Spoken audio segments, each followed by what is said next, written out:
খবরটা উঠেছে আসলে কি বলবেন? আসলে আবারও মানুষের মুভি বা দেশের বাইরে যাচ্ছে মুভি, নানা শাকিব খানের নাম আসছে, সবকিছু মিলিয়ে কিছু বলুন, কি বলবেন? একটি কথাই বলতে চাই, ভাই আপুরা যারা আছেন, আমি উইথ ডিউ রেসপেক্ট, সব কিছুর একটা সময় আছে, সব কিছুরই একটা আছে না, যে সময়, স্থান, কাল, পাত্র। আজকে আমরা একটি প্রোগ্রামের গ্র্যান্ড লঞ্চে এসেছি।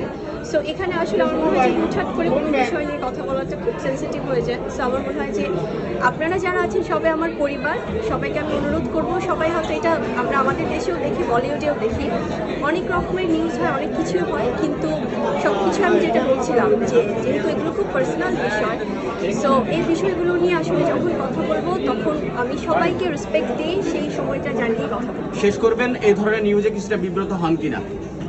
বিব্রত তো অনেক সময় হয়, কিন্তু কিছু করার নেই। আসলে আমাদের সাংবাদিক ভাই বোনেরা ওনারা অনেক কিছু নিয়েই নিউজ করবে, দর্শকদের অনেক কিছু জানার আকাঙ্ক্ষা থাকবে। সো এটা হবেই, হয়ে এসছে আজীবন সবার ক্ষেত্রেই। সো এটা নতুন কিছু না, তবে আমি বলবো যে আপনারা একটু সবাই সবার জায়গা থেকে যতটুকু রেসপেক্ট দিয়ে আসলে একজন শিল্পী বা শিল্পীদেরকে প্রেজেন্ট করা যায় সেটাই করবেন, যেটা বরাবরই করে এসছেন। So thank you.